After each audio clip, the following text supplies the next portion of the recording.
नमस्कार, बहुत स्वागत है आपका। आप देख रहे हैं अपना उत्तराखंड और मैं हूं आपके साथ शीनम शर्मा। पौड़ी से इस वक्त एक बड़ी खबर है। यहां पर नगर पालिका अध्यक्ष यशपाल बेनाम ने अपनी बेटी के शादी समारोह को फिलहाल स्थगित कर दिया है। यशपाल बेनाम की बेटी की शादी मुस्लिम युवक से हो रही थी और शादी का कार्ड सोशल मीडिया पर खासा वायरल हुआ था। इतना ही नहीं, हिंदू संगठनों ने शादी रोकने की धमकी तक दे डाली थी। विवाद को बढ़ता हुआ देखकर अब 28 मई को होने वाली शादी को स्थगित कर दिया गया है। दबाव के चलते इसे स्थगित किया गया।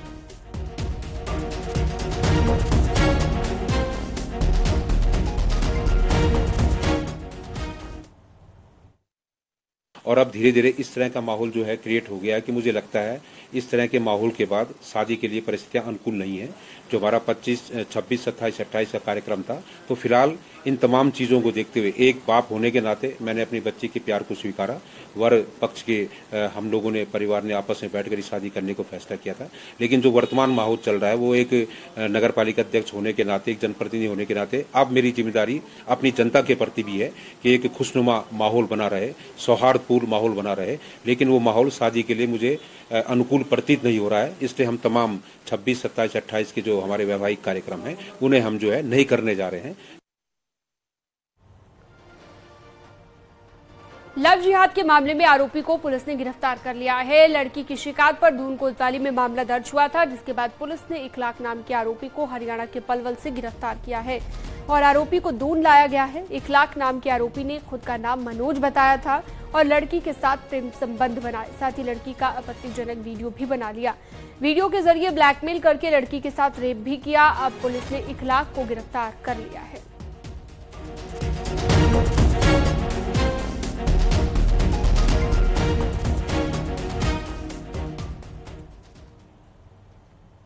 पूर्व मुख्यमंत्री हरीश रावत आज रुड़की के ढढेरा में पहुंचे, जहां पर कांग्रेस के कार्यकर्ताओं ने उनका जोरदार स्वागत किया। वहीं हरीश रावत ने खानपुर विधानसभा के ढढेरा से नगला इमरती तक कांग्रेस से जुड़ो अभियान पद यात्रा भी यहां पर निकालते हुए नजर आए। इस दौरान कई कार्यकर्ता भी इस पद यात्रा में शामिल हुए।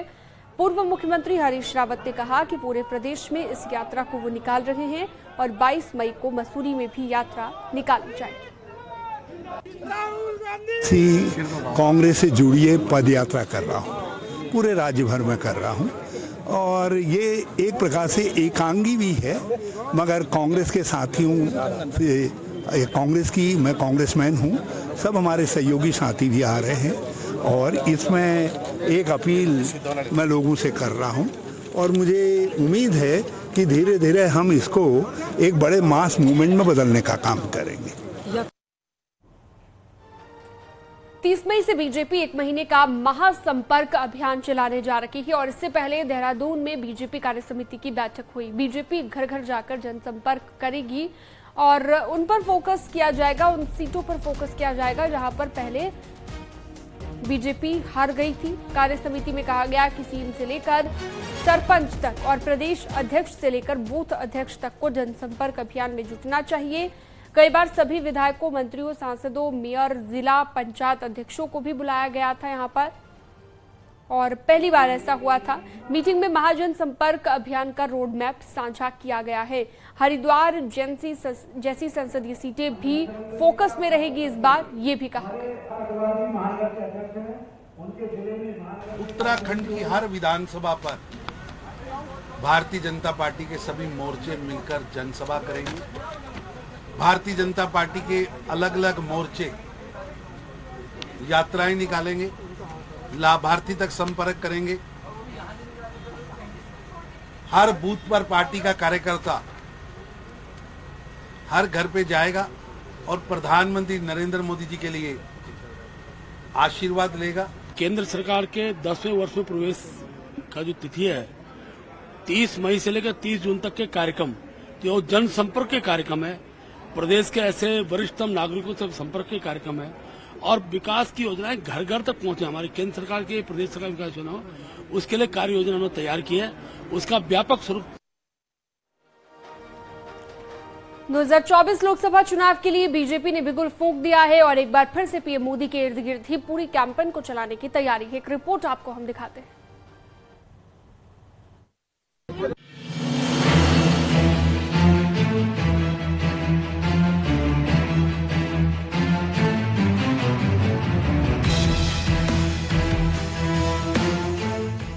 बीजेपी प्रदेश कार्य समिति की मीटिंग में राष्ट्रीय महामंत्री तरुण चुग ने पार्टी नेताओं से कहा कि मोदी का नाम और काम दोनों बोलते हैं, इसीलिए हर आदमी तक केंद्र की पिछले 9 साल की उपलब्धियां पहुंचनी चाहिए। इसी लाइन को पकड़ते हुए बीजेपी अब लोकसभा चुनाव में जाएगी। पार्टी का नारा अब थोड़ा सा अलग होगा। घर घर जाकर वोट देने की अपील के बजाय पार्टी अब प्रधानमंत्री को आशीर्वाद देने की अपील करेगी। अच्छे खिलाड़ी होते हैं, अच्छे हमारे, क्योंकि हमारा धर्म क्षेत्र है पूरा, संत महात्माओं का बड़ा योगदान है। ऐसे सब लोगों से मोदी जी को आशीर्वाद वो लोग दें, इस भाव के साथ हमने विशिष्ट व्यक्तियों से संपर्क कर उनके मोबाइल से मिस कॉल के माध्यम से और हम लोग उनका आशीर्वाद मोदी जी तक पहुंचाएंगे। बीजेपी जानती है कि प्रधानमंत्री मोदी की लोकप्रियता को कैसे भुनाना है। 4 साल पहले चुने गए सांसदों को भी पीएम मोदी के नाम का सहारा है। सांसद अजय भट्ट का कहना है कि मोदी जी पर मजदूर से लेकर हर वर्ग के लोगों का अटूट भरोसा है और हम 2024 को भारी बहुमत से जीतेंगे। छोटे को, बड़े को, कंकड़ तोड़ने वाले को, बेलचा लगाने वाले को, मजदूर से लेकर उच्च स्थान पर बैठे हुए लोगों को और मीडियम वर्ग के लोगों को अटूट विश्वास है। आज आपको लगता है कि इन 2 सीटों पे चैलेंज रहेगा? नहीं, कोई चैलेंज नहीं है। यहाँ लूज कर गए थे विधानसभा में। आप चिंता मत करिए, हम भारी मेजोरिटी से जीत के आने वाले हैं। यानी एक बार फिर पीएम मोदी का नाम ही नेताओं की चुनावी नैया का खेवनहार बनेगा। इसीलिए पार्टी ने भी तय किया है कि इस बार वोट नहीं, आशीर्वाद चलेगा। देहरादून से न्यूज़ 18 के लिए सुनील नवप्रभात की रिपोर्ट।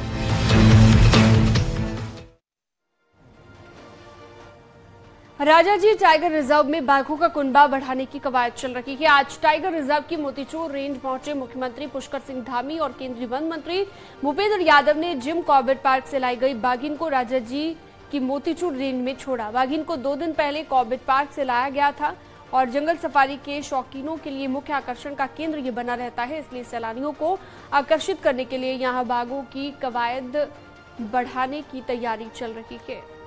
तो बाघों की संख्या को दरअसल बढ़ाने की कोशिश यहाँ पर की जा रही है। ट्रांसलोकेट करना मादा बाघ को इकोलॉजी और इकोनॉमी में संतुलन के लिए महत्वपूर्ण कदम होगा और आने वाले वक्त में और बाघों को भी यहाँ पर लाया जाएगा। निश्चित रूप से ये इकोलॉजी और इकोनॉमी में संतुलन बनाने के लिए और पर्यावरण के संरक्षण के लिए, प्रकृति के संरक्षण के लिए, संवर्धन के लिए एक मील का पत्थर साबित होगा। और हमारे देश के यशस्वी प्रधानमंत्री मोदी जी ने जो ये इकोलॉजी और इकोनॉमी है, इकोनॉमी में संतुलन का जो एक सूत्र निकाला है, उस सूत्र पर देश आगे बढ़ रहा है। इसमें प्रकृति का संरक्षण भी हो रहा है, संवर्धन भी हो रहा है, हमारा पर्यटन भी बढ़ रहा है और पर्यावरण का संरक्षण भी हो रहा है। गर्मियां बढ़ते ही बिजली की मार अब आम जनता पर पड़ने जा रही है और सोमवार से उत्तराखंड के लोगों को बिजली कटौती से 2-4 होना पड़ सकता है, जिसका बड़ा कारण प्रदेश में लगातार बढ़ती बिजली की डिमांड है। लेकिन उत्पादन की बात करें तो यूजेवीएनएल हर दिन केवल 12 मिलियन यूनिट ही उत्पादन कर रहा है और प्रदेश में खपत करीब 50 मिलियन यूनिट हर दिन डिमांड होने लगी है। इस डिमांड के चलते हर दिन उत्तराखंड पावर कॉर्पोरेशन केवल 40 मिलियन यूनिट बिजली की व्यवस्था कर रहा है। ऐसे में यूपीसीएल को बाजार से महंगी बिजली खरीद रहा है। वहीं अब अधिकारियों का कहना है कि सोमवार से अगर बाजार में बिजली के दाम कम नहीं हुए तो आम जनता को बिजली की मार झेलनी पड़ेगी।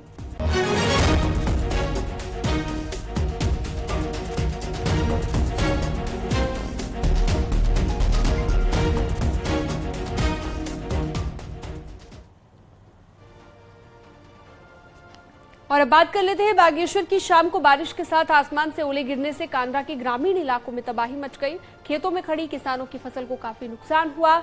ओले गिरने से खेतों में बर्बाद फसलों को देखकर किसान काफी दुखी हैं और बारिश और ओले गिरने से मौसम भी सर्द हो गया है।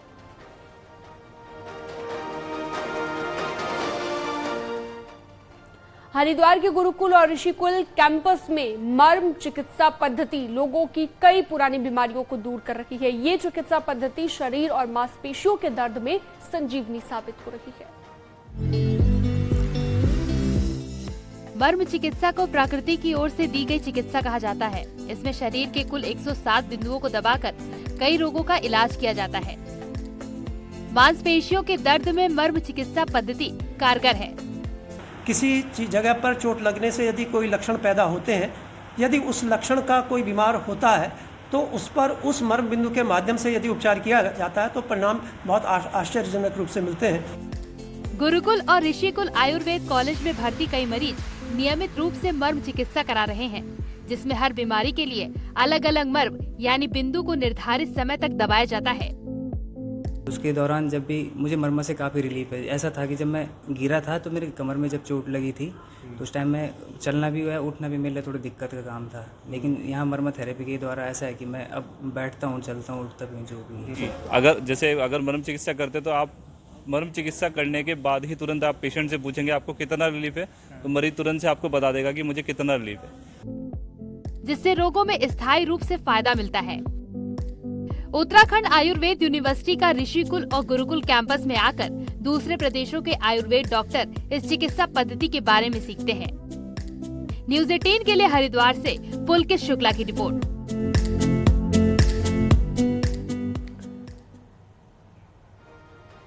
कभी आपने सोचा था जिस कुरकुरे, नमकीन, चिप्स के पैकेट आप सड़क पर फेंक देते थे, उनसे शानदार सोफे, कुर्सी, टेबल, टी गार्ड, डस्टबिन भी बनाए जा सकते हैं। देखिए,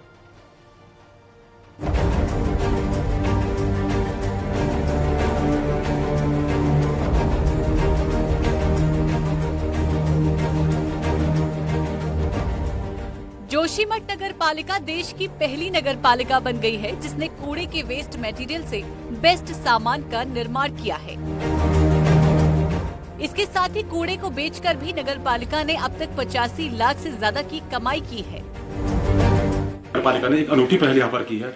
हमारा जो यहाँ पर रिसाइकल प्लांट, जो हमारा कंपैक्टर प्लांट है, जो सूखे कूड़े को कंपैक्ट करके हमने लगभग आज तक हम लोग 85-86 लाख की आय सिर्फ हम कूड़े से प्राप्त कर चुके हैं। जो सूखा कूड़ा है, पन्नियों को पन्नियां, डब्बे, बिस्लरी, बोतल वगैरह, इससे 85 लाख का लगभग हम आय प्राप्त कर चुके हैं। नगर पालिका वेस्ट मटेरियल कुरकुरे, नमकीन और चिप्स के पैकेट्स का इस्तेमाल कर शानदार सोफे, कुर्सी, टेबल, ट्री गार्ड, डस्टबिन बनाए जा रहे हैं और इनका इस्तेमाल सरकारी कार्यालयों, घरों और सार्वजनिक जगहों पर किया जा रहा है। नगर में प्लास्टिक के कई रैपर जैसे कुरकुरे, चिप्स के रैपर जो किसी प्रयोग में नहीं ला पा रहे थे, किसका रिसाइकल होना काफी टफ हो रहा था, उसको रिसाइकल करके हमने एक ब्रांचेस में ट्री गार्ड, डस्टबिन वगैरह इसका बनाया है। स्वच्छ भारत अभियान के तहत प्लास्टिक पर नए नए प्रयोग किए जा रहे हैं और नगर पालिका के इस काम से जहां एक और पर्यावरण और प्रकृति में शुद्धता बनेगी, तो वहीं शहर में बिखरे हुए कूड़े का सही प्रयोग होने से आने वाले समय में नगर पालिकाओं और नगर पंचायतों की आय में भी वृद्धि होगी। चमोली से न्यूज़ 18 के लिए नितिन सेमवाल की रिपोर्ट।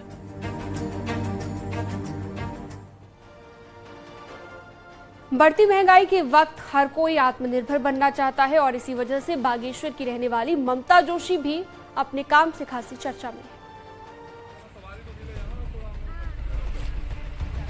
आम टैक्सी जैसी दिखने वाली इस टैक्सी में कुछ खास है, जिससे ये टैक्सी चर्चा में आ गई है।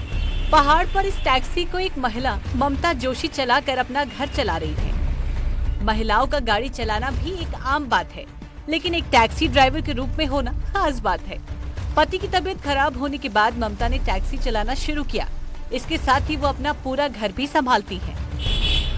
वहीं यात्री जब महिला ड्राइवर के साथ यात्रा करते हैं तो वो उसके साथ सेल्फी लेना भी नहीं भूलते हैं। बहन की तबीयत खराब होने के कारण तब जाके मेरे को टैक्सी लाइन में आना पड़ा। घर का काम भी मुझे सारा देखना पड़ता है। मेरी 3 साल की बच्ची है, उसका भी मुझे देखना पड़ता है। सुबह शाम हस्बैंड बीमार हुए, उनका भी देखना पड़ता है। गर्व की बात है कि हमारी पहाड़ की महिलाएं, खासकर ग्रामीण क्षेत्र की, है ना, कि इतने आगे बढ़ रही हो, इतना एक सीखना और खुद चलाना और एक सवारियों को लेकर जिम्मेदारी से उनको अपने स्थान तक पहुंचाना ही बहुत बड़ी बात है। ममता जोशी बागेश्वर से अल्मोड़ा सवारी ले जा रही हैं और बखूबी अपनी ड्राइविंग करती है। ममता के इस काम को प्रशासन का भी पूरा साथ मिल रहा है। पुरुषों के लिए ही माने जाते थे, जैसे टैक्सी चलाना है या मैकेनिक की शॉप है या इस तरह से है, तो उस कामों में भी महिलाएं आगे आ रही हैं। उनको जो भी उनको अपनी आजीविका बढ़ाने के लिए जो भी उनके सामने जो भी रास्ता उनको दिख रहा है वो उसको अपना रही है। ऐसा ही एक उदाहरण हमारे पार्टी चीना की ममता जोशी जी हैं, जो अपना टैक्सी चलाकर अपना जीवन यापन कर रही हैं। ममता जोशी दूसरी महिलाओं के लिए एक मिसाल है, जो अपने घर की आर्थिक स्थिति को संभालने के लिए आत्मनिर्भर बन रही हैं और सम्मानजनक काम कर दूसरों को प्रेरणा दे रही हैं। न्यूज़ 18 के लिए बागेश्वर से सुष्मिता थापा की रिपोर्ट। और चलिए अब एक नजर डालते हैं पहाड़ की 10 बड़ी खबरों पर। पौड़ी के नगर पालिका अध्यक्ष यशपाल बेनाम की बेटी की मुस्लिम युवक से शादी के विरोध में कोटद्वार में हिंदुवादी संगठनों ने फूंका पुतला। गंगोत्री धाम में गंगा किनारे स्वच्छता अभियान चलाया गया। इस दौरान नदी में बहाए कपड़ों को भी नदी से बाहर निकाला गया।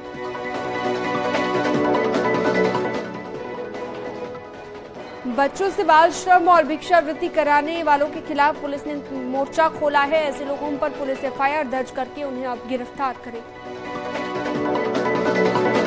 अल्मोड़ा में कवि सुमित्रा नंदन पंत की जयंती पर उन्हें श्रद्धांजलि दी गई। पंत पार्क में उनकी मूर्ति पर माल्यार्पण कर उन्हें याद किया गया।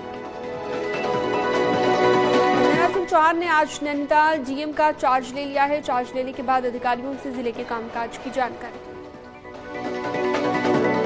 नवनियुक्त डीएम धीराज गर्ब्याल ने चार्ज लिया है। इस दौरान जिले के सभी अधिकारियों और कलेक्ट्रेट कर्मचारियों ने स्वागत किया।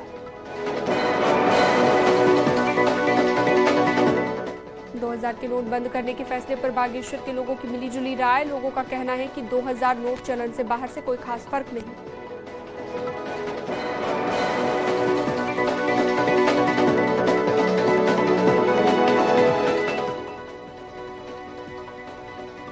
अल्मोड़ा में जून महीने के आखिर में लिटरेचर फेस्टिवल का आयोजन किया जाएगा। इसके लिए कई संगठनों ने की तैयारी।